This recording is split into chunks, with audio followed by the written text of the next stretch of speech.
musidɓe julɓe tedduɓe si iwi ɗon ngol kulol Allah ɗen duwa andude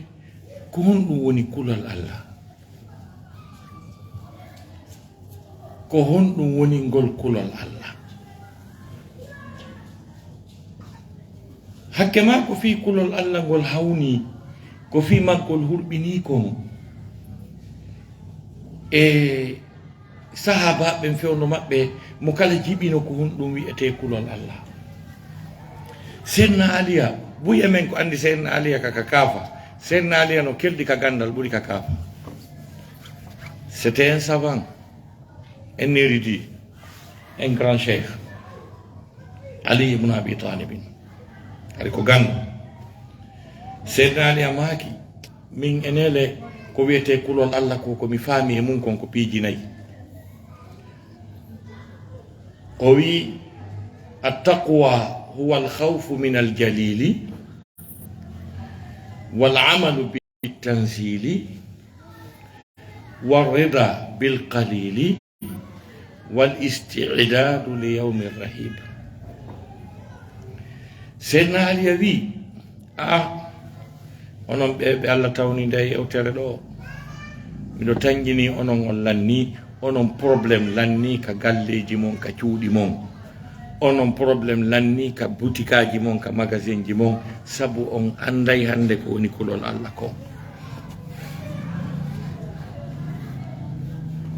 lanni probléme lanni c'est fini enen ɓe Allah pooɗi ayewti ɗo ɓen jooɗi yeeso Usta Taybu ɗo Allah walli en enen ɗo fa en anda seɗen sendidiren fewguɓe e condi ko honɗum wiyete kulol Allah on sayno San Pedro deeƴa hokko ɓaysi kulol Allah andama tigi juulugol e wonugol hulɗo Allah no serti yawgol Makka woɓɓe desa ko Makka on tigi ɓe détournirta Makka o hakkunen Allah hara ɓe duwa jonnitude goɗɗo 5 millions ɓe nodda on on ara ka maɓɓe ka magasin maɓɓe ɓe yewta ɗon ha ɓe sodana mo jus o yaha ta anni on ɓe andi ko ɓe anni ko so yahoyne ɓo yaha o nodda e ala jen konno ɓuɗɗinoɓe mi jonnitima ɗi mi jonnitima ɗi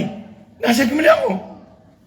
mi jonnitima ɗi ala jen ami andi a hejjiti ñande on ɗa ami sodama siw ɗo a hejjiti ɗum jontinoma ɗi ala jen mi wondiri e suudu Kaaba ndo mi yeyi yii jonnitima ɗi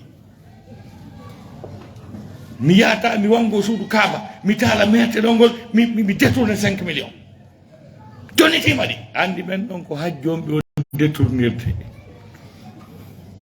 ha ala jenga mi andi taal nani yaw to mijitoɗa moƴƴa mo wawi mijitade mijito on ɗum ko ala ko waɗali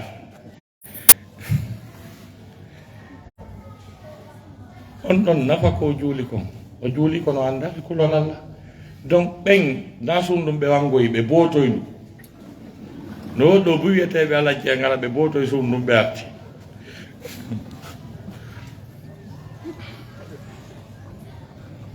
donc ko ɗum waɗi musidɓe julɓe tedduɓe ko ma yimɓe ɓen anda ko ɗum wiyete kulol Allah ko kulol Allah woni ko ɗaɓɓa e dewal ko ɗum waɗi kala ko o yamiri en e dewal o enna ko fi yo huuɗo Allah ya ayuha alladina amanu ko onon yo gonɗinɓe kutiba aleykum siyamu horgol lewru suumayenum farlama e mon kama kutiba wano no fallirana noon alalladina e dow ɓe yimɓe min qablikum aditiɓe on la'allakum tattaquna darugol son hulay Allah jaa ko yimɓe ɓe wi'ana yo hooru ko darugol ɓe hulay Allah hara ɓe waɗali sifa o scénario 5 millions ɗa kono ɓe tappa e suumay on haalanna ɓe dewta balɗe 6 on mbamay sunna ɗen ɓe soppa mbuɗi yimɓe ɓe ɓe sottina kerol ngol ka tumboy ma ɓe yeeya tumbore wotere yimɓe tato a dara mi andano ɗum woɗiri ala jeeyi fonto faltare nen tan no hecci kur korka ka hooraka donc kulol Allah ngol on hurɓini ko ba anden ko on wiyete kulol Allah. Ñande goo meɗen e séminaire Thiès, c'était à Dakar, le séminaire sous-régional de la formation des prédicateurs et les imams de l'Afrique de l'Ouest. Cheikh ujo mauritanien jo o inni Tayyib mi wi na mo mi invité ma Mauritanie ari kame yiya kame ar kame ar visita kame o inni leydi amen ni ko leydi ɓuttu e leydi kulol Allah min abo o inni menen si tawi juldere hewti julde donki ma julde suumaye hewti e misal hara goɗɗo hino Abidjan ɓeygure makko rewɓe ɗiɗo e ɓiɓɓe jeego ma jeɗɗo hino San Pedro ɗo mo faalaɓe addande mbuuɗi fi maafe julde e cuñci julde o wi o yaha o soodoya cuñci ɗin o ƴetta mbuuɗi ɗin o waɗa e haɓɓere wootere o winda inde ɓiɓɓe makko ɗiɗo ma tato ha gasa o ara ka gaaru watira Abidjan ka gaaru watira o yewtita ɗon e amparantijo o inna naɓɓanoran nde haɓɓere ɗo ha San Pedro sa hewti ndara Carrefour nokkel kaari wallinande ɗon yaha wallinande ɗon yaha o ƴettali numéro téléphone amparantijo mo junni o anda ka o jeyra ko tawi mo tun ko amparantijo otowal fokkitungal San Pedro on ɗon kadi jogo ɗum ɓayno hula Allah o udditata o anda ko ɗum won ton o adda kanko e kulol makko Allah ngal o wallina ka Carrefour ka o yawi ɗon arɗo wo ndara tawana kañum jeyi goɗɗo go ndara tu wiya mbiɗo andi inde mum mo windi ɗo nde ɗaɓɓitoyamo ha yiya haɓɓere men tawi ɗo ko onon jeeyi o ndara ɓenna ko coñci julde amen ɗin e maafe julde amen onni o yaha nde haɓɓere no walline ɗo ka ɓaawa juulirde ɗo enen ɓe julɓe ɗo yalte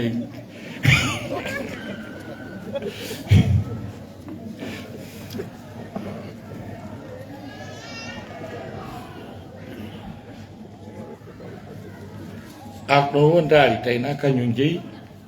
o yaade ko Allah woni hulde na surveillant na police na ɗuma wona caméra na ɗuma ko andi toon adna men ko adna hurɓiniɗo ni kulol Allah wirino joni ko takkugol golli ko caméra ko tirugol photo ko ɗum ɗo enen ko kulle ɗen hula wata wujju ɗo yaha uddito compte bancaire haray a windi a signature ji jeego fi wata julɗo goo har signa copie a ƴetta mbuuɗi ma kala compte secret ji no jonna fiita goɗɗo goo ar ƴetta mbuuɗi o wi ɗum donc ko ɗum wiyete kulol Allah na juulugol ngol tu woni affaire on ko kulol Allah ko taqwa wallahi on kulgol Allah ko ɗum waɗi si Seydina Ali ɓe maki kamɓe attaqwa huwa alkhawfu min aljalil ɓeyni ko hulugol mawɗo o wal amalu bitansil e gollitirgol tippine nden gollitirgol Qur'an kono gollitirta ko anda sayni ɗo goɗɗo anda Qur'an on bo usan on boni anda Qur'an o addoya Qur'an aɗa na konɗum ni na Qur'an ni comme mi wiyoton anda Qur'an mi fonta ɗon mi ƴetta ɗon aya nder ton minna yo firi o anda ko ɗum o aya firi est ce que muran ɗum marsoyayji marsoyta en firali deftere nden en wunjaki nden sellina janggi mayre hay fus woɓɓe me wondi e mayre duuɓi capantati duuɓi capannayyi duuɓi capanɗe jeɗɗi 50 ans ɗa wondi e Qur'ana a wata dartude juusu goto taɗo seddi kontu annduɗa Qur'ana na noon fere ko ɗum signifie ko ɗum firi joni noon wala amalu bi tansil e gollitirgol tippine nden warrida bil qalil e yondinorgol seeɗa on ber ko Allah arsikuma kon yondinoroɗa ɗum koye kulol Allah ngol jeeya a yeyi ɗo goɗɗo no immo bimbi o naaɗo ha moƴƴa o yaaka hurgo programme ji ɗin fof marsoya toon o arta o itta koƴe ha o haara o heɗa o belsa hunde me mustamo o naaɗo ena sawa paa onen kone pa ou pas le pays là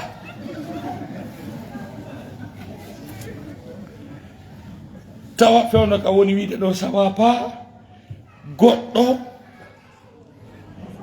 jaño sikkama ka labtane tawama jabet on ƴawi koyɗe ɗen ɗiɗi noon ko taƴeteɗe kanko mo darori koyɗe ɗiɗi ɗe programme ka taƴegol jabet tangamo e bus on ɗon ka waali ɗon mo andi koyɗe o yarlike kono est ce que ɗe taƴete hara o ma yaali c'est tout son souci kono koyɗe kamɓe juuli ene laaɗo hara kadi mo hawjita ɗe taƴe par ce que ɓe nayi si ƴawi haray o maayi toon kalmo ena kondituma noon koyɗen taƴete ta kanko no souci makko wo fewno ɗon goɗɗo no waali e labtane mo waɗana sonde hurgo ñano hurgo toso ko fof ko tiyoji waɗa raccord o wata yande hoore makko ko woni wo ko yo waɗane wo fewno ɗon goɗɗo no ñawa ka tribunal juge o wi ko yo wonu ka kaso ha ñande o maayi perpétuité oɗa no naɗade wiya sawa pa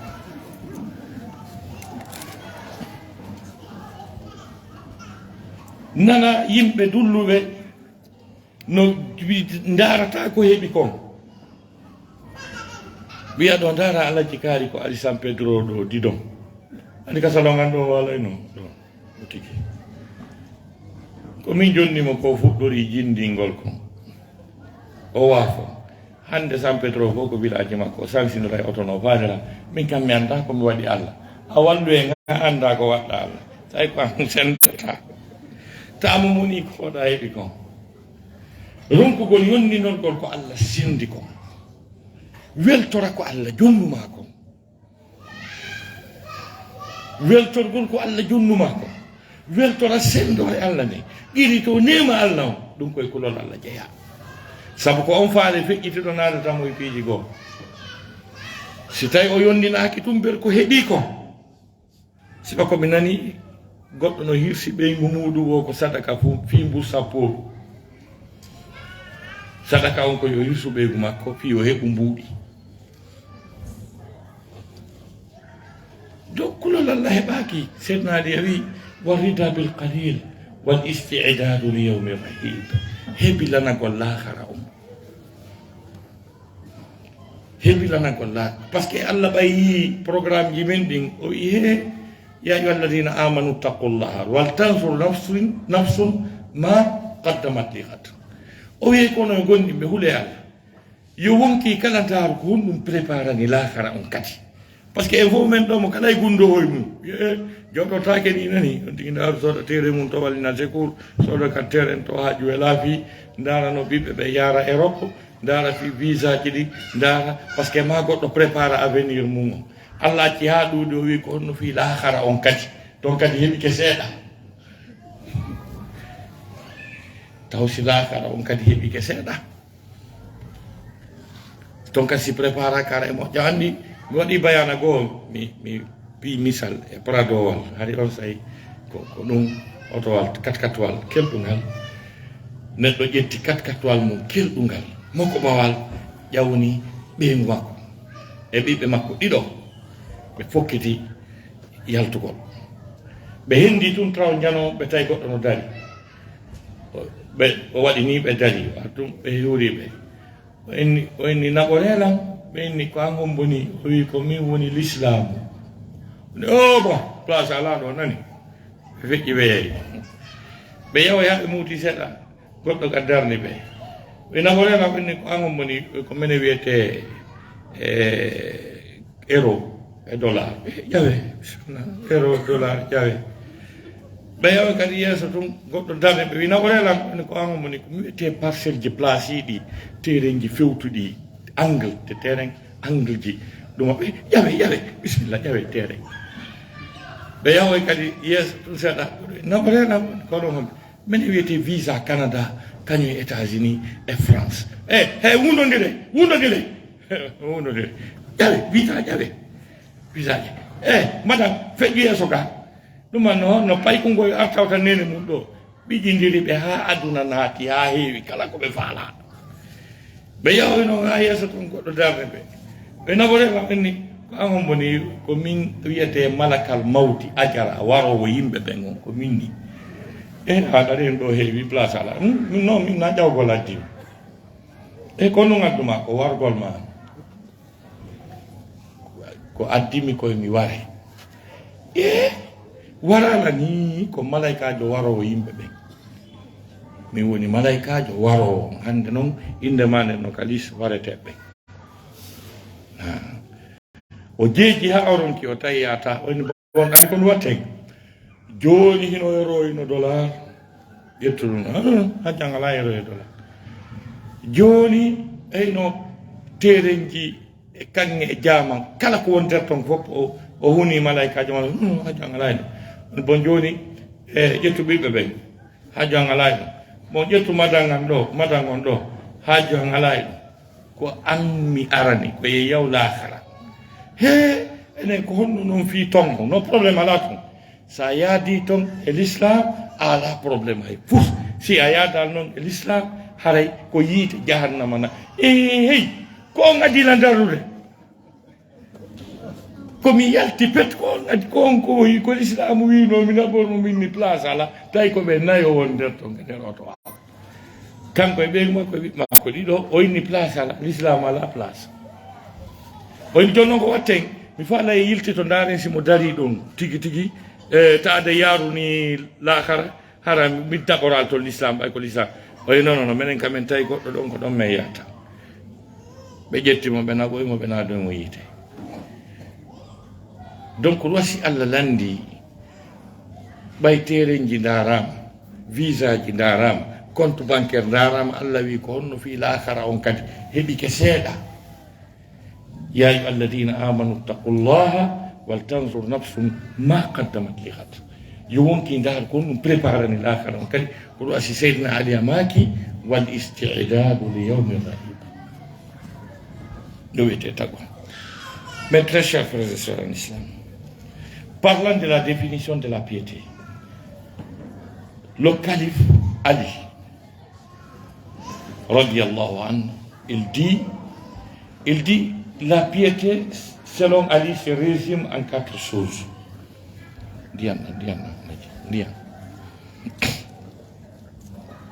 Selon Ali,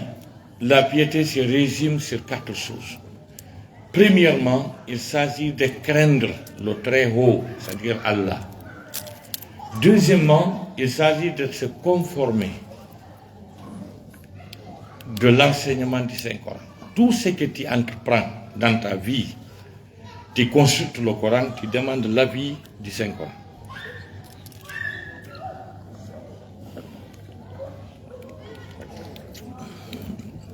Si le Coran donne son faveur, tu le fais. Si le Coran interdit, tu t'en éloignes. Le troisième point de la définition de Ali concernant la piété, il dit c'est de se contenter du peu qu'on a. De dire merci à Dieu. Tu te lèves le matin en bonne santé, tu dis ça ne va pas. Et tandis qu'à ce moment-là, il y a quelqu'un qui est diagnostiqué à l'hôpital, dont son diabète est monté, il doit procéder à une amputation de ses pieds. Lui, son problème, ce n'est plus la question des pieds, c'est comment procéder à cette amputation sans qu'il ne succombe ou bien meure. C'est ça son souci. Il y a l'autre qui est alité ou bien couché à l'hôpital, n'est-ce pas? Toutes ces toilettes intimes se fassent sur le lit. Il ne peut pas se déplacer. Il y a l'autre que le juge a prononcé la sentence, le verdict, qu'il doit passer le reste de sa vie en prison. Et toi, tu te lèves, tranquille, tu vas au marché, tu travailles, tu rentres, tu n'es pas surveillé par un policier. Les autres, comment dirais-je, dans les prisons, même s'il faut aller, et n'est-ce pas, pour se mettre à l'aise, chef de poste, chef de poste. Il faut un chef de poste pour aller Irini. Et toi, tu es libre, tu es tranquille, tu n'es pas malade, tu n'es pas condamné, tu dis encore ça ne va pas, au lieu de dire merci Dieu. Le quatrième point concernant la définition de Ali, il dit c'est de se préparer conséquemment pour le jour terrible du dernier jugement. C'est ça la piété selon Ali. Ça c'est la définition. Monsieur Payol Bete de Ngol Kulalala, Ngol Kulal Allah. Ko honɗum ngol battinta e gurdam men ɗam. Neɗɗo sino hula Allah ko honno andirtaɗa hula Allah. Allah subhanahu wa ta'ala dali wa man yattaqillaha yaj'al lahu makhrajan wa yarzuquhu min haythu la yahtasib. Kala huluɗo Allah, Allah waɗana mo yaltirgal e kala probléme, kala sattende yande, kala difficulté a yaltay so ka hulɗo Allah. Allah arsikiramo kadi kaw sabboraki. Huluɗo Allah arsike on sattata ko ñaame ko feƴƴinire ka ɓeygure hiɗa hula Allah ɗum ɗon heɓoto wiya ka noon a heɓay building kono so tawi ko kara han ittirde koƴƴe e soƴƴaade heɓota jatigi dartoore ma karma koye ka arɗa o a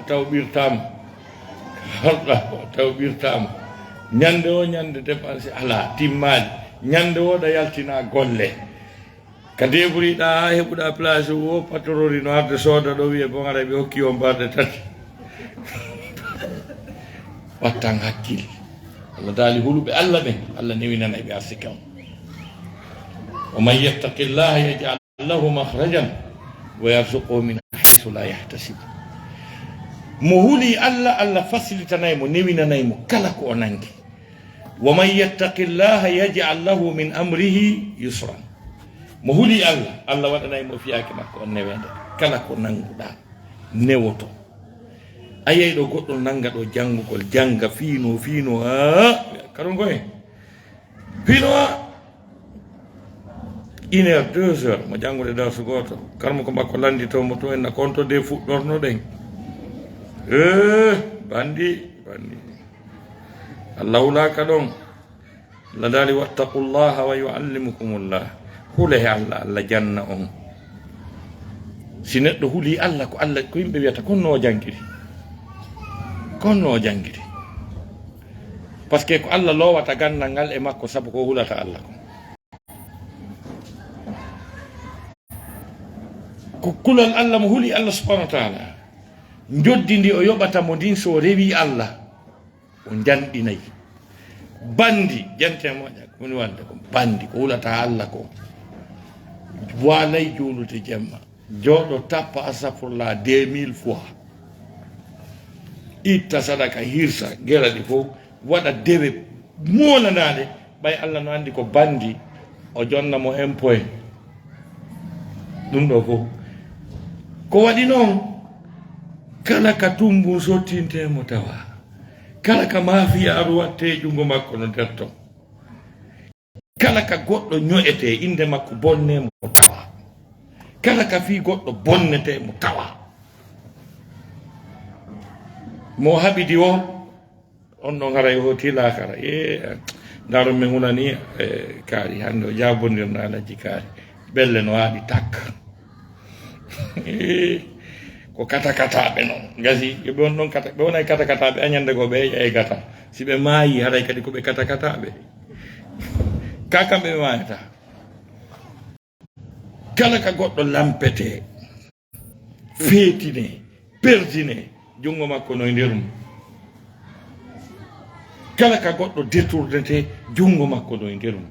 boneji mafiyaji jani ɗin fof mo nder ton oɗo hulata Allah ko ɗum waɗi ko rewi Allah kon fof Allah jonni mo 1 point neɗɗo hulowo Allah toñata kansata fenata ño'ata jattata bonnata fi arsike goɗɗo no renti e haqqeji yimɓe ɓen si halfinama hettoto si ñawlike jonni tawi si jonnama makiti artiray si jonnama otowal doggingol addayre se tigi ɗin no huli Allah wallahi o jooɗo wi astahfirullah une seule fois Allah windanamo pelle baraji par ce que ko hulowo Allah Allah dali wa man yattaqillaha yukaffir anhu sayyi'atihi wa yu'zimu lahu ajran mo huli Allah Allah montanay mo bakkatuji makko ɗin mawni nana mo jottidi ɗum ɗo ko impact kulol Allah ngol telemma sengo neɗɗo ɓiɗɗo adama kulol Allah ngol hingol battina kadi e pays e peuple si pays huli Allah no battina Allah dali walaw anna ahla alqura amanu wattaqu Allah dali لفتحنا عليهم بركات من السماء والأرض ولكن كذبوا فأخذناهم بما كانوا يكسبون الله دالي هرا يمبي جايدين هرا يمبي أبيجان يمبي واشنطن يمبي نيويورك يمبي سيدني ملبورن كوبنهاغ دوربان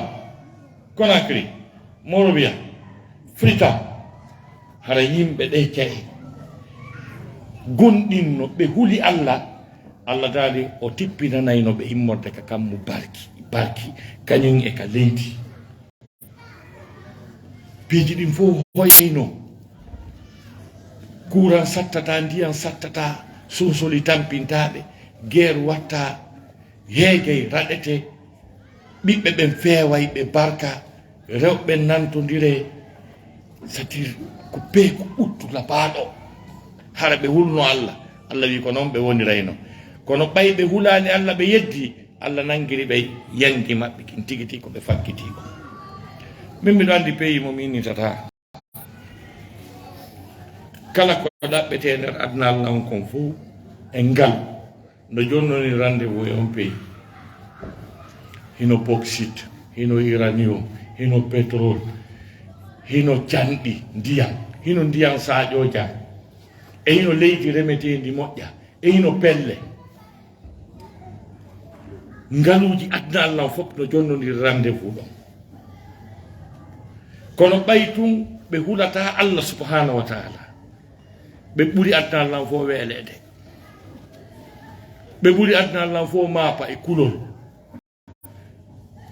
ko par ce que ɓe hulata Allah na huloɓe Allah ko honno no waɗi si wiɗen ɓe hulata Allah ndilleydi sa ari ka buuseri a sooti kilo naytew julɗo on pesanima ɗon kilo naytew sa arti a peesitike a tawi ko kilo 3 e feccere ɗiɗa ñamama déjà a tawi mo tun taw ka baskil yiya mofo ma faare ala ñamala kilo jolo asi kay amowo rap c'est-à-dire bonki ki woni mum ke na baskil on daro par ce que ka tewo watte ɗon goɗɗum no waɗa ɗon ɗon dartako goɗɗum no janɗina beɗo ngon ko ƴettata poids ko seeɗani watte hara jooɗoyke ko to toujours ko memmi e ala je mi wayri o nge aɗo makka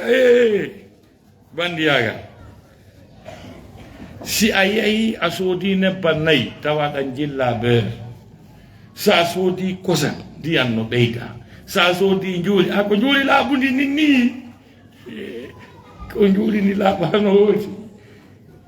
ngal falliɗa o ɓe ñamete arata moko ba e garage watto oto o yurno e ley otowal ma ngal jallal ngal fof mo mari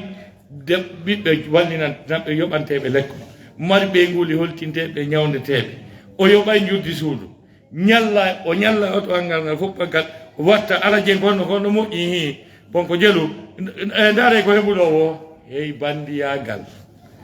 c'est à dire o ñaamino otowal ngal ka sodugol piège kala ko tawata piège on ko 10 000 o facturinoma 50 000 mo famodiri kanko mécanicien ko bandi yeeyowo piège ko bandi ko réseau kono ɓen fof si yama yala salatu yarewi juula bandi fan donc o yango e bimbi hakkiki ɗe wiyatama ya ndar ko heɓuɗa o heeɓino joni ko sa ɓeyday e si faɗin piiji jon sifa ɓe yimɓe ɗon ɓe yimɓe ala gollideteɗo ala halfinteɗo mo kala ka woniri ɗon no wujjude mo kala ka woniri ɗon no jamfade état o ɗon sikka ɓen ɗon heɓay courant e ndiyan e sécurité e ɓuttuɓe wona e jaam ɓe wonata e jaam ko ɗum aray tun e leydi nin anda Allah hulaka ɗo par ce que wayrano hari saare nden kuuru wi towungi ko kaso ngon tum jon noon darnuɗo o no wadde courant he ala jen towne ɗum moƴƴanan no andi holnaki towne cuuri ngin kañum kadi soke waɗe babe janɗe soke bogoroje jolokoje ene kede buutori aray ɗon jemma ko julɓe hula Allah dandu si courant marsi ɗon ɓe foɓɓe maayo par ce que ɗo ɗum noon fosotte wona sécurité o antivol pays développé hettiɓe fof wona États-Unis Allah wallata on ɗum aduna antivol e fenêtre aduna mi on Allah wallata on ɗum Amérique on va ko par ce que si mas waɗi ɓe yaltira on to baafe kañum kadi ko leɗɗe hara soppete en ka sumɗum sumi kono ko baafe janɗe soke par ce que goto feewa goto holnaki dali walaw anna ahla alqura amanu wattaqaw la fatahna alayhim barakatin min as-samai wal ard walakin kadzabu fa akhadnahum bima kanu yaksibun. Mes très chers frères et sœurs en islam, c'est que la piété peut impacter sur notre vie quotidienne. Il y a l'impact individuel, il y a également l'impact collectif. L'impact individuel, c'est ce que la piété impacte sur l'individu lui-même. Si quelqu'un a la piété, Allah lui facilite à manger, à boire. Allah lui facilite également de tout ce qu'il entreprend. Allah subhanahu wa ta'ala rehausse sa récompense pour quelqu'un qui ne craint pas Allah. Il trèche, il fait la calomnie, il touche toutes les turpitudes, tout ce qui est abominable, tout ce qui est illicite. Il porte préjudice à ses semblables. Ce n'est pas quelqu'un qui craint Allah subhanahu wa ta'ala. Même s'il passe toute la journée à dire astaghfirullah, à prier toute la nuit, Allah va lui donner une toute petite note. Mais pour celui qui est pieux, qui évite à porter préjudice à ses semblables, qui est généré, qui observe une très bonne conduite à l'égard de ses semblables, lui prononcera une seule fois astaghfirullah, il aura une récompense énorme. C'est Dieu qui dit ça. Et l'impact collectif, c'est quoi? C'est quand le pays, c'est quand la population craint Allah subhanahu wa ta'ala. Quand la population craint Allah subhanahu wa ta'ala, Allah va leur accorder le bien-être, l'électricité, l'eau, ce qu'on appelle les services sociaux de base, des médecins, des hôpitaux équipés, la paix, la quiétude, la sécurité. Dieu dit, si les habitants des cités auraient cru en Allah subhanahu wa ta'ala, auraient observé la piété à l'égard d'Allah subhanahu wa ta'ala, Allah va leur faire descendre de sa bénédiction, de son bonheur, à partir du ciel et à partir de la terre. Il y a de ces pays qui ont toutes les potentialités du sous-sol, vachement riches, mais dont la population n'a pas de courant, ni l'eau, absolument rien, ni la sécurité, ni le manger, ni des hôpitaux équipés. C'est parce que c'est des gens qui ne craignent pas en Allah subhanahu wa ta'ala. Et ça, c'est très dangereux. Mi jonno misal gotal anduɓe ɓen Singapour ma ɗin peeji telen ton sa nande no wiye aljanna aduna on ko a ñeeñi nga yewtiroya ton cuuɗi labaaɗi ta e laaɓuɗe restaurant ji kelɗuɗi sécurité a jinda ya weeta hula hay fus neɗɗo men goto voyage o woto woni usal min wo ɓen ko yimɓe huloɓe Allah o wi ñande goo fournisseur jam c'est à dire momi yeeyo walan makiti on piiji ɗi voilà o wi min gollidi duuɓi ɓus mi yani min affaire um kum min waɗa min heɓa ɓuri ka wowi ɗon min contourna taxi je ɗuma komin dowa yoɓude kon min risa nde wotere propose ni mo ay d'accord en daari min ni awa wono yaha mi sikki o yejjiti jande go inni aɗa wolanno lango ɗum ka o inni ok dalen no waɗiren ɗum inni awa o inni ari o ari ɓe ƴetti ascenseur ɓe ƴeewi étage ɓurɗo towde peyo o inni o daari peyo o daari o konno yiɗɗa o ɗum ɗon laɓano futi o inni gouvernement waɗan ɗo men ɗum ɗo fof mi wata jam fade o inni gouvernement waɗan ɗo men ɗum ɗo fof mi wata jam fade o mi jonnita e état on taxi ji mum ɗi ko mi heɓi o mi tippinay ɗon barki on kadi o filliti o filtanina woni ñande go tippino ka aéroport ƴetti taxi ɓe yaade ka hôtel ɓe aroy ha e nokku goo otowal goo tappi mo o gaari otowal tappungal mon kadi gaari ɓe fof ɓe tippi ɓe salmodiri ɓe hewrodiri moƴƴa ɓe yewti ɗon seeɗa mo kala ƴetti o dow mum on yeehi ɓay ɓe yeehi o inni enen o tappalima oto woni wawi o tappiɗan oto kono noon an accirayni woni noon min yewti min andi ko mboya min tooñi bonnata min golle ɗe min en andi kamin fottoya mo kala hetta ƴeewu mum ko ɓe yewoy ha ka hôtel o ƴetti paasi ko ɓe haldi kon o jonni chauffeur jon ƴetti feccere paasi ɗin jonnitimo o inni e fi on ɗum wo ko retardu non ɗen ka accident o waɗi kaɗum koye miɗo andi pays mon nami miɗo andi pays a yewtida e taxi man jo ha halɗon fot ton enen ha kam ɗuma ka auto wi bonnugi masi wi no boni ɗon ka i dow ɗon seeɗa ala jiɓe hino ɗon ka i ɓe yewta ha anta estimama no andi ka wi ɗon ɓe halda prix on ha moƴƴa jas o ƴawa ka otowal ɓe aroya ha e laawol non ngol laawol moƴƴangol yawtako min mi andano ko ni woɗɗiri taw falama nadude falaƙiro e oya bon tigi tigi mi wata feƴƴude ɗo nani e oya no iwri voyage no jogui saku no wuuli na leydi joguindi sécurité ƴemma o wiya o wata feƴƴude ɗon mo wakkili tippininde o e valise makko ɗon bandi wara e modi mi jeejima accu hewti non mi wawata o yiyata no kilan ko ni ngol laawol boniri mata batta ɗum joni mi ɓeydi o ɓeyda ha ka oya faala gasi joni on tigi wakkilo yandi o yimmo o naɓa mo o ñaama mbuuɗi o yaɗi masi ko taxi compteur si tawi ko ɗo yarete ɗo ɓe hewto e heña o tarinamo sarden fof ɗi o heɓani ɗin fof taxi ɗo ndu yaltina e ɗum so hewtoya o yanda sifa ɓen taxi man ɓe kaɓe woni so sikkandi leydi heɓa e courant e ndiyam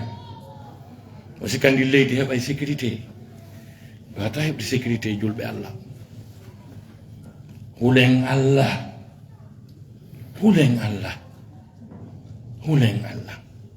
ko ɗum woni jammen on ɗum ɗo ko misal waɗungal ko goɗɗo expliqué haali ko jelo e sifa ɗen leyɗe tippinta makiti tippina conteneur ji no falira patron on e ministre jogo hiɓe weldi ɓaɗa ɗumen bon c'est protégé par monsieur le ministre passé ko jama on fof kafi kon on ɗon nerdama otowa hara ko état on heɓayno kon wonowa 2 milliards mbuuɗi par an sabu exercice makko on o ndara otowal ngal honno wiyete 200 millions o soda jonna on ɗon on inna bon d'accord makito yo turnata nani koye goto e ɓe wonay noon goto ha ka jeɗɗaɓiri yiite jahannama ɓe yiidoye toon kadi ko ɓe woni goto ko ɓe ñaami peepul o donc sifa ɗin piiji so yii sukaɓe no fubbade fubbo ya maaya ka ndiyam fiyo yaw yaroto ko nunɗal ngal ɓe jogii nunɗal ngal ka wiyayi oto an premiére fois an argol Europe ko ɓe addi constaté taw min ni otoje ɗen no neeƴi otoje ɗen ko wallahi so yino otoje ɗen gaarirta toon no ciifi no waɗa ka ɗe garata ɗon wopondirta ka windi ka garata ɗon ko ɗon garata ka windi ka darotoɗa ɗon ko ɗon darotoɗa haysi ko a hombode sa bonni a hewtay ka bonnuɗo on a yiyay policijo américain jo no nanga goɗɗo ha gasa nanguinamo e drogue maɗum goɗɗum ngo hara policijo on ƴettata salaire wona 5 000 $ par mois kamɓe tum oya proposanamo 1 million de dollars jaɓuɗiɗo accitana yalta e police yagal o innami tori kama mi jeejima wallan mi waɗa ko ammin e amérique min ngaldi yo mi waɗu kom to wallangami jam fo amérique o naɓamo o jonnamo juge jo o jokka lawol makko o yaha ɓen ɗonde ko heferaɓe goɗɗo e men siɗɗo makko mo jultata ka julirde termatere ha ɓe fotta ɓe halda o ara e faɗɗi janggo versugol mbuɗɗi goɗɗo julɗo ɗimmo makko andoya ɗum wayna kaari aɗiɗo wiyotere ko jelu aldo ɗon ha ko 10 millions on hay kitere mum on ganda mbuuɗi mi waɗani on 15 millions ɓe o tawi ɓen ko bandi kanko arɗo on ko bandi sina ɗum mi waɗani on 15 millions non mi firtata konngol angol non mi wata firtude konngol angol min haldi ko faɗɗi janngo simo hulayno Allah kono so hulata Allah bon d'accord e adde ɗi hidi long ko ɗi pré ha kalsi ko addi ɗo adde o bandi o hen ɗo ɗi o yeeya on ɗon oya ado e adda mbuɗɗi men bon famille on ga famodirali o woodi kotora men go wonɗo ka ley kammu kammu ngun no ñoƴƴimo toon e so hettike o waroya tigi men yewta ndaren ko honno kono pour l'instant la famille n'est pas d'accord ɓe ñaami 15 millions wona ɗon 2 mois après o yiya ongorejo makko no darnude ɗon ta ko jam fimo na ɗum wiyete kulol Allah wona ɗum wiyete kulol Allah yo julɓe Allah yiya sonnajo yo julɓe Allah sonnajo ko Allah olan ɗon sifi huluɓe Allah ɓen yimɓe Makka huluɓe Allah ɓayɓe ari ɓe tawi ɓe yimɓe Madina tawi ɓen ko huluɓe Allah nela sasalama waɗi iwɗo makko kala nene goto tawaɗo Madina on wi iwɗo makka on ɓay ko minen tawɗon ɗo awa haray ko ni tawroɗa ɗam a tawran e honno wiyete étage ji ɗiɗi misal arten Conakry anduɓe toon ɓen a tawdan e village ɗiɗi o yano noon o yano Kipe a tawdan e rewɓe ɗiɗo a tawdan e 1 million de dollars e ka compte bancaire joni ko ni tawroɗami joni 1 million de dollars on hin ɗo chèque 500 000 village ɗi maymi wolle suɓoɗa ɓurnoma o ɓey nguli an nin ɗiɗi hinoɓe ɗo suɓo mo farɗa o meccitamo ƴetta ko Allah daali ɗum ka Qur'ana ɗum wan joni noon julɓe Allah julɗo no soñji no raɗa Makka o ari o tawi julɗo Madina on dankori kelɗo ni sonnajo kadi sonnajo julɗo sifa makko moodi mum jomba andi goɗɗo wi Makka ari tawi goɗɗo Madina ndaren ɓeɗo kadi o daro o yeeto ɓiɓɓe makko ɓen ñande woni tuuru oɗa jomba layɓa noon lammiranki ɗin pat sokondi wuure fof miran fof soke julɗo buumiɗo mo ari o tawi on ko o wi yo miranji fof soke wure fof yo soke moodi oɗa wallinamo dépense o anda wurere ka wona miranji makko ɗi garal taw ala ka o defirana moodi makko fimo tawi ɗon julɗo buumiɗo wonɗo janngude ɓurana e ko sifa mo tawi ɗon kono to kulol Allah ngol woni kala ko wiyete beere e mayneesi ko kanko e ɓiɓɓe makko ɓen ɓiɓɓe sina makko ɓe yiyata ɗum si ɓe defi kala ko wiyete tewoye ɗuma ko kanko e ɓiɓɓe makko ɓen ɓiɓɓe sina makko ɓen mettotako ɗum kala nelal sattugal ko ɓiɓɓe sina makko ɓen ko honto kulol Allah ngol woni honto kulol Allah ngol woni honto kulol Allah ngol huluɗen ngol hakkude men e ɓeyguli men ɗin ka ɗum ɗugol haray ɓurdindinnaali e lorraali goɗɗo e wullinaali goɗɗo e hoore tooñe honto ko hulɗen Allah kon honto ko lamɓe men ɓe huli Allah kon fii seddugol la chose publique goɗɗo laamoto ɗo tun o jogina sorti disinje o voyage o ɗumanno hara hanki hay fusso ala sarde fof ko tereji makko ko golleji makko na ɓena ko boos on ko garan on luttuɓɓen si ɓe nawni ɓe yalɓe ñawdoyo ka yaasi luttuɓɓen saffino ka laptaneji ɗi ɓe dardi calcule sa ari laptane amma ko bata susta yaade wurgo ta ka laptane ƴettoyta nawnare nde honto kulol Allah ngol woni donc ɗum ɗo fof wiyete kulol Allah mi sakkitora exposé an noon ko honɗum kulol Allah ngol battinta darngal ngal no mari aéroport mo Allah daali mo kala hewtay ɗum aéroport on noon koye hoore yiite o dari visa on ko tagwa ko kulol Allah sa ari malaika ɓe gudditi passeport on ɓe tawi kulol Allah no nder toon a feƴƴi si kulol Allah ala toon ɓe une ka nder yiite ley to lutta toon ko ɗum Allah daali ka suratu Maryam wa in minkum illa wariduha kana ala rabbika hatman maqdiya summa nunajji alladhina ittaqaw wa nadaru adh-dhalimina fiha jithiya Allah daali ala hay goto e moɗon si wona to yayi e nder magge c'est à dire yiite jahannama ngen nge sabbi yimɓe ɓen e Carrefour ñande dargal mo kala aray naata ɗon ala hay goto julɗo kefor n'importe qui ko taw tun hara ɗo tawano laakara ana tawi ka nder yiite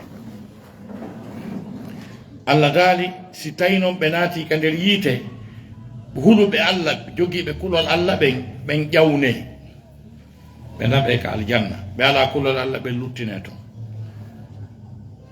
joni noon si ɓe naati ka nder yiite si ɗa wondi e kulol Allah yiite ngen sunnatama annabi Ibrahima bugano ka e nder yiite o sumano yiite ngen sunnatama joni noon karmo ko en ko si a naati nder toon ande sa suma e sa sumata men maga hude usosokuyimema no hulɓini dey joni noon si ta ponson ka nder yiite si ɗa hula Allah sumata ɓe ƴawna yaha noon tigi naatiri fuɗɗi olagol on noon kulol Allah ala o fuɗɗi ke sumude o lutta nder toon yiltoye Allah subahana taala no marani huluɓe Allah ɓen aljannaji ɓurɗi labbede ɗin par ce que kamɓe ko takko Allah ɓe hoɗoyta ɓe yiyay mo bimbi ɓe yiyamo ñalano ɓe yiya kiikiiɗe Allah tigi inna almuttaqina fi jannatin wa nahar fi maqaadi sidqin inda malikin muqtadir huluɓe Allah ɓen yiɓe nder aljannaji e canɗi e nokkeli holniɗi ka lamɗo hattanɗo on. Mes très chers frères et sœurs en islam, au terme de cet exposé, pour finir ma conférence, et je voudrais évoquer ce que la piété impacte quand il s'agit du jour du dernier jugement. Le jour du dernier jugement, Allah subhanahu wa ta'ala a promis que tous les êtres humains qui participeront, qui seront présents dans ce jour terrible, seront jetés dans l'enfer. C'est Dieu qui le dit. Dieu dit dans la sourate Maryam, sourate Marie, personne de vous ne sera épargné de l'enfer. Vous y serez jetés. Et puis c'est une décision irrévocable, c'est-à-dire une décision inchangeable. Par après, nous sauvons ceux-là qui ont observé la piété et nous laisserons les autres agenouillés à la profondeur de l'enfer. Et les paradis les plus somptueux, les plus confortables, Allah a réservé ces paradis-là aux gens de la piété. Et les versets sont très nombreux. Les versets coraniques dans lesquels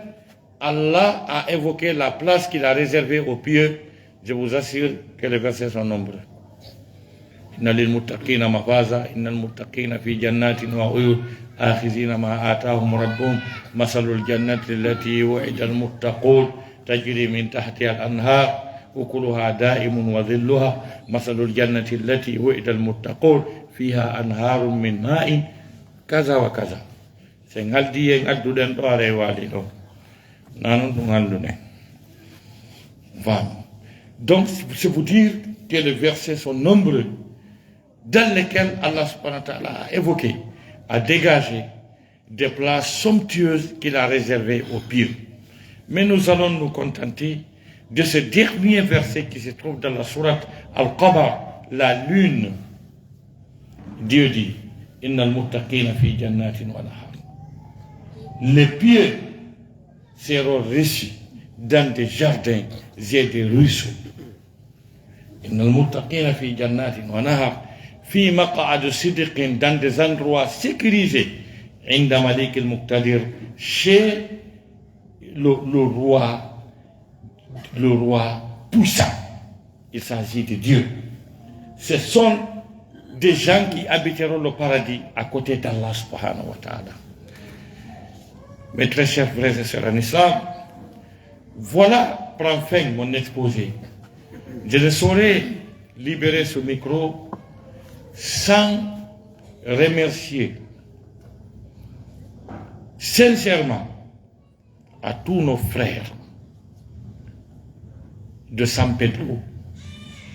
Tous nos frères, je dis bien, je ne parle pas seulement de mes compatriotes guinéens ou peu. L'accueil a été vraiment très chaleureux. Vous avez fait preuve de l'amour que vous avez pour Dieu, pour le Coran et pour la Sunna. Je prie Allah subhanahu wa ta'ala qu'il fasse de nous tous des bons musulmans et qu'il guide nos pas vers la réussite et que notre salut soit le paradis. Assalamu alaikum wa rahmatullahi ta'ala wa barakatuh.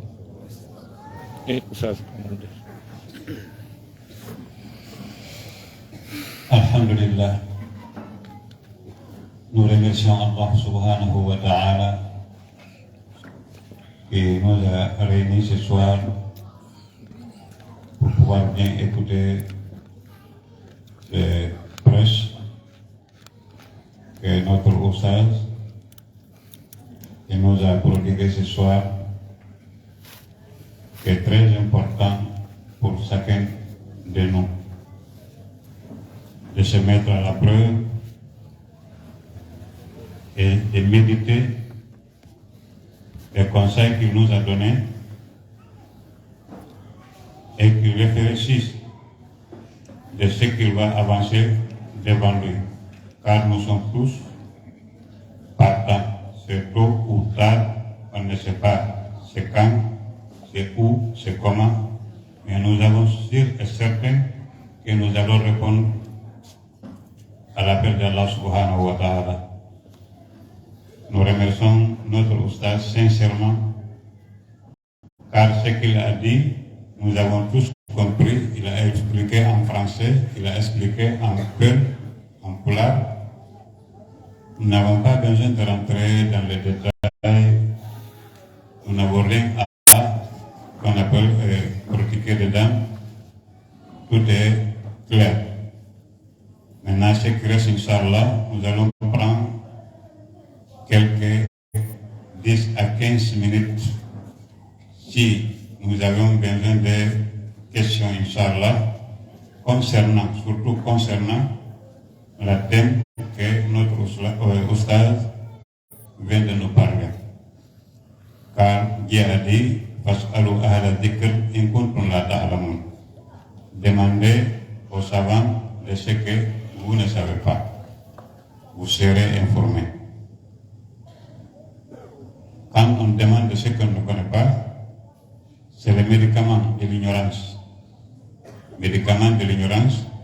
c'est de demander. Quand tu ne sais pas, il faut demander. Inch'Allah, pour être prêt, nous le remercions sincèrement. S'il y a des questions à faire, de 10 à 15 minutes, le temps est déjà parti beaucoup. Le fait qu'on n'a pas vite commencé, c'est ce qu'a fait. Sinon, on avait prédit 20h30 à 22h. Actuellement, nous sommes à 22h40. Donc, s'il y a des questions, Inch'Allah, nous prêtons oreille de 10 minutes. Il y a des gens qui partent loin. Nos ustads aussi sont là, Inch'Allah. Demain, très tôt matin, ils vont rebrousser chemin. Ils vont aller sur Gagnoua. Il y a des gens qui les attendent à Gagnoua pour des conférences. Donc, avant cela, s'il y a des questions, Inch'Allah, on va demander à notre ustaz, ils vont nous répondre, Inch'Allah. Assalamu alaikum wa rahmatullah.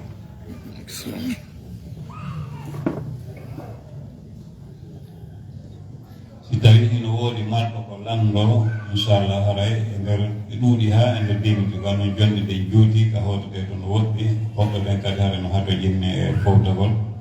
gal noon haray ɓe dawayi yettade inchallah. Tawi no woodi question si wonaa ɗum haray duwondiri haray imam men on ɗo watte micro e juuɗe maɓɓe on tuma haray ɓe ɓeyda wertanaade jama on watti en wadduɗo inchallah.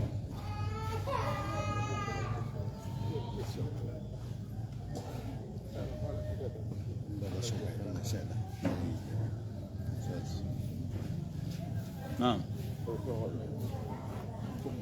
Ɗo taw ɓaaru ko suuma e faandi arde ni kono no naatete noon ka juulirdaji naatete haa gasa ka juulirdaji fof waɗte ɗo safti ni joni si tawi woni a tawama ko juuliri ɗo haa o gayni juuli saftede a yettitike ka suudu a immoyke jemma fi sullagol est ce que haray ɗa waawi si tawi woni a immike law ɗa waawi naafutude ɗon kadi bonnay goɗɗum ka bonnata. Alhamdulillah, haray musidɓe meɗen no landi joni ko suuma e woni arde haray iɗen fotta ka juulurde waɗa naafiiɗo joni noon e nder naafiiɗo ɗen si gasi waɗete noon safi a witira en même temps joni noon si tawi hawri on waɗɗo ɗum ɗon o immoy ko jemma foti ko fewndo sullagol ma ko aɗa ɗum ɗon est ce que hino sella ka o naafa ɓaawa ɗum ɗon naafa so waɗoy ɗon haray bonɗo e goɗɗum ka bonnata. Le frère demande, comme c'est le carême qui vient, une fois que nous faisons le salat du tarawih, on fait ça par 8 heures en même temps. Maintenant, celui qui a assisté à ces prières, après cela, arrivé à la maison, est-ce qu'il peut faire une autre prière surrogatoire? Est-ce que ça impacte quelque chose ou pas? C'est ce que le frère demande. Voilà, merci infiniment. Je vais commencer la réponse en français. Et vous savez, le chef 8 heures doit être la dernière prière que nous devons faire pendant la nuit. Et généralement, au cours de ce mois saint de Ramadan, on procède à des prières surrogatoires, ce qu'on appelle nawafil. Et des fois aussi avec même le salat al-tahajjud, qiyamul layl, c'est-à-dire la prière nocturne. Et généralement, c'est des prières qui seront sanctionnées par chaf et witr. Et si maintenant on désire s'élever aussi pendant la nuit pour encore procéder à des prières surrogatoires, est-ce qu'il est recommandé ou bien est-ce qu'il est permis de encore faire les chafé witr? Le prophète Pesali sur lui a dit qu'il n'y a pas de witr dans une seule nuit. Celui qui désire continuer la prière surrogatoire, le witr que l'imam fera, si l'imam dit assalamu alaikum, il se lève, il ajoute une rakat. Donc lui, il n'a pas fait sa witr parce qu'il a l'intention d'ajouter quelques prières surrogatoires pendant la nuit. En ce moment, il va faire sa witr. C'est comme ça qu'il faut faire. Mais s'il a fait witr, il peut aussi faire la prière surrogatoire, mais il ne pourra pas faire la witr parce qu'il n'y a pas de witr dans une seule nuit. Donc, oui, c'est à dire on a fait et même bewadi safe witro witirer nen ko wete safe ko dum ko wada don kon fo en darde didi don fo wete safe ko darde didi wete safe on wami witirer nen to woni feerede jonno si tawi bo anni juulo ko jamma bayo duwa ka wadde witirije didi e nder jamma goto o jokka imamo fi o hebu duwa si imamo salmini o immo o beyda tande wotere kanko wadani witir ona fo e jamma wada witir maɗum o jokkaɓe e wittiren nden wona fo e jemma kono wattata wittirande kadi wallahu ala wa ala.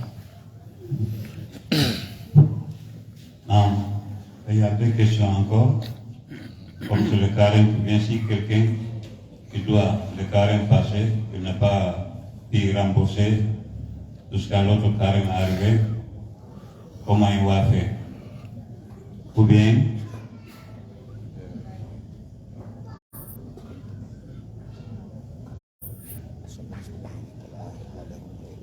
maintenant, comme le prophète sallallahu alayhi wa sallam, il gênait beaucoup dans les mois qui précèdent le carême. Maintenant, on demande jusqu'à quel niveau on doit gêner. Est-ce que c'est jusqu'au premier, jusqu'au 15, à partir du 15 on doit gêner ou bien c'est à quand est-ce qu'on doit se limiter? C'est bien, je vais commencer par cette dernière question. Le prophète avait des jeûnes surrogatoires. Ils sont très nombreux. Il y a les 6 jours après le mois du carême, c'est 6 jours de Shawwal. Il y a 3 jours pour chaque mois, 13, 14, 15. Il y a également le jour de Arafat. Donc ces jeûnes surrogatoires, ils sont multiples. Mais parmi tous les mois, le mois que le prophète gênait de plus, c'est ce mois-là qui précède le mois de Ramadan. Je crois que c'est Shaban. C'est ce mois-là. Donc, mais à travers un hadith rapporté par l'une de ses épouses du prophète, il dit le prophète, le mois qu'il gênait de plus, c'est ce mois-là, mais il ne dépassait pas les 15 premiers jours. Les 15 premiers jours, ce sont ces jours-là que nous devons gêner surrogatoirement si nous le désirons. La deuxième question, pour celui qui a des jours à rembourser, n'est-ce pas, qu'il n'a pas gêné et qu'il se retarde jusqu'à ce que un nouveau Ramadan lui arrive, comme celui-là. Qu'est-ce qu'il doit faire? Il jeûne le mois présent. Après le mois présent, si peut-être c'était à cause d'une maladie, n'est-ce pas, ou bien quelque chose comme ça, dont la législation Allah subhanahu wa ta'ala a toléré, qu'est-ce qu'il doit faire? Après, il rembourse maintenant les jours qu'il n'a pas gêné, mais cette fois-ci en donnant de la nourriture également. C'est-à-dire pour la sanction du fait que les jours se sont superposés. Donc c'est ce qu'il faut faire. Si tawi on tigi nenni suuma e on yoɓugol ngol ha suuma yeru ari o wara e suuma e fewndi ɗon si ɗum maayi o yoɓi to ɗeya ɗe o ñawli o eta kadi wallahu alam. Une dernière question le cheikh est fatigué. Vas-y, une dernière question, Inch'Allah. Para landi mana bangal nabu gongol yotu nanga pokalka. Inch'Allah. Adesso mi traduise in français wole ton capulano. Ese no wol hare landal kare gasi landal gotal.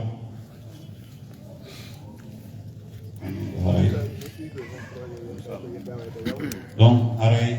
yone limita do Inch'Allah. E watte micro e juude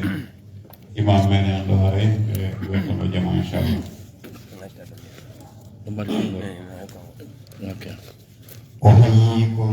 بتحية أهل الجنة في الجنة ألا وهي وأقول لكم جميعا السلام عليكم ورحمة الله وبركاته.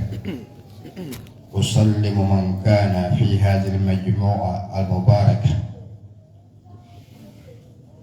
فري إن شاء الله تعالى أتيكم أسر طيب الكثير لدود فري أولتني كبير batanya do da'wa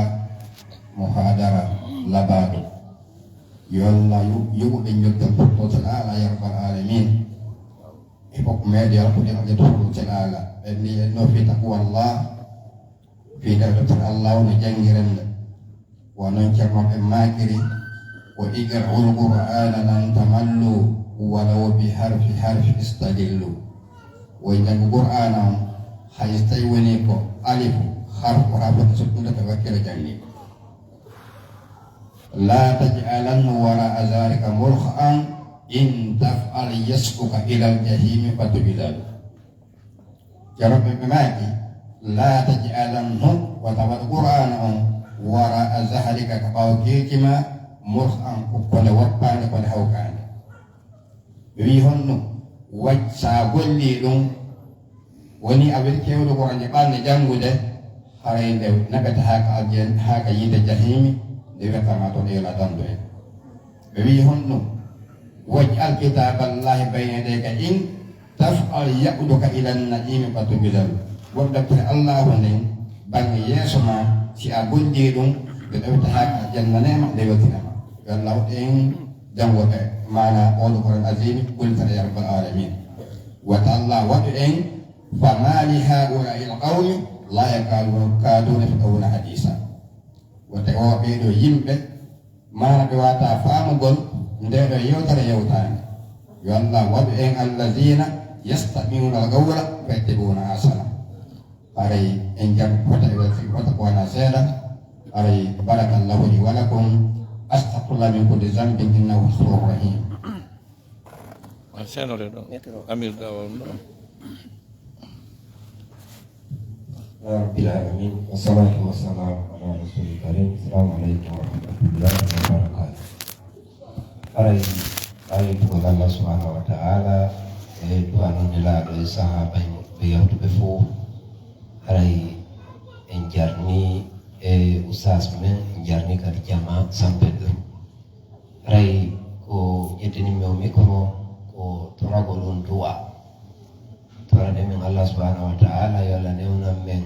programme ji ƴettaɗi ɗin ɗi wato e hoore jam nde tawde fewɗo hiɗen e nokkure ɓurde teddude julɓe ɗimmoɓe men ɓen no habbori e men wano habborɗen ɗoni no daamiɗiɗi no ɗuuɗi mo kala no holimata ronke yewtede ka mum aray menen eɗen toro won du'a aray si ɗo yewti haray min weltani ko foti jaɓɓande nden e akiji ɗin fof haray e teddulle ɗen e nafaqaji ɗin fof haray ɓe jarni on eɗen toro Allah tawde ɗum ɗo ko fi Allah waɗira yo Allah yuɓe en joddu mum aljanna ɓe Allah ɓeydan en ko wiyete kikkol e yurmede hakkude men enen jurɓe ɓe mo kala e men enen ɗo fof yo Allah waɗa ɗum barke ko ɗaɓɓata ko ɗaɓɓa woni heɓde ɗon hara o heɓay ko ɗaɓɓira aljanna makko aray en weltike foti en faami ɗo wondema en fo ko en ɓurto hulgol Allah ko kala ndaara hoore mum haɗa ndaaral ɗimmum ene ko yewta ɗo ko honɗum jogii mi Allah toon on tigi moƴƴintina hoore mum a ndaaro goɗɗo de ndaara hoore ma mo kala moƴƴina hoore mum moƴƴintina hoore mum ellaaji ko woni e wadde konde tawde banu adama elaaɗo maake banu adama fof falje ɓuri moƴƴude faljo ɓen ko jaɓoɓe tuubugol ko falje ko yo Allah waɗe yimɓe tuuboɓe ara e weddike foti inchallah ko ƴettinimi micro on ɗo ko sappoɗe toɓɓe ɗo ɗiɗi aray e wonande ɓe tawanno kadi hanki aray yewtemɓe programme ji ɗin bada zalika ɓe watta micro e junngo ono responsable ɓe ta kamɓe ɓe aray programme ji ɗin wano janngoni inchallah hande ko woni fewɗo jemma talata on e talata on wano si fana on heewi eɗen mari conférence waɗo gañiwa e 14 heures ko ɗum sabu amen min dawa bimbi suulede inchallah kala ko watten ko en waɗi jemma ɗo waynodiren si weeti bimbi men daway to si woni si geɗe ɗen juulama ara eɗen mari bayana ɗiɗaɓo waɗo kikiɗe si weeti bimbi min wayno min feƴƴira ko wiyete jokkoy ɗon kadi alarba on si geɗe ɗen juulama min waɗa bayana goto si weeti bimbi min yaha e jigulo ka fana min waɗa ɗon goɗɗo kiikiɗe kadi goɗɗo min waala jigulo e alkamsa on inchallah si weeti bimbi juma on min ara usasen ɗo jurna juma on jiglo e afwan jokoy si min gayni julgol juma on jokoy min kontina hojjenen e nde ñande kiikiɗe si Allah yewtini min no hoore jam ɓe waɗa bayano goto si weeti bimɓe e 14 heures goɗɗo e asewe on e asewe on e 20 heures waɗe kadi goɗɗo min wayno min hota Abidjan e ala on andi programme ji ɗin ɗuuɗi yewtereji ɗin ɗuuɗi toren ɗen Allah yo Allah ɓeydan e wonɓe yewte ɓe jellal sellina men en fof sellina en fof tawna en kadi suumaye wonɗo e arde on innahu jawadu karim ara min ko mahmoud minnete aray ɓeɗo ko cheikh ahmadou wurirɓe makete ɓeɗo kadi ko cheikh alaji mouhammadou bari ɓe makete ara ɓe wonɓe serraɗa ko cheikh ahmad baylo ɓinde menen ɗo fuu ko abidjan ɓe woni e kadi wano menen ɗo fuu kadi komin imamuɓe ono ɓeɗo ko jannoɓe min kadi ko jannoɓe fo mbeɗe malla kolji wano min mi waɗa yewtere ko télévision albayan yewtere ano feƴƴa toon na mahmoud ba won ɗo ajami ko min mi waɗa kadi yewtere ko télévision albayan min miɗo mari ɗimmoɓe an ɗiɗo wiyeteɗo e amiru amen jammiya on cheikh ahmad ba e secrétaire jammiya amen on e bari idrissa ko menen ɗo tato woni wadde yewtere ka radio albayan woni kadi wadde yewtere ka télévision albayan aray ko canal 193 ko ɗon so on tigi nangata programme men koye lendi e 14h45 ɓe waɗata pulangal ka télévision aray ka radio ko e alarba e 10h30 feƴƴinta haala men kadi tawde na beru ɗon tun o fii leñol ngol fuu hay ɓe hittini en kadi yeeso e programme ɗi ɗo par ce que toujours ɓe adday expectaire ɓe vérifiyoɓe yewtereji ɗin ndaara on ɓuri sellude ko ɓe ɓuri wadde hawrude ka suudu uji no yippiji ɗi walla tono kono Allah no hawride enen ɓuri ɓe haray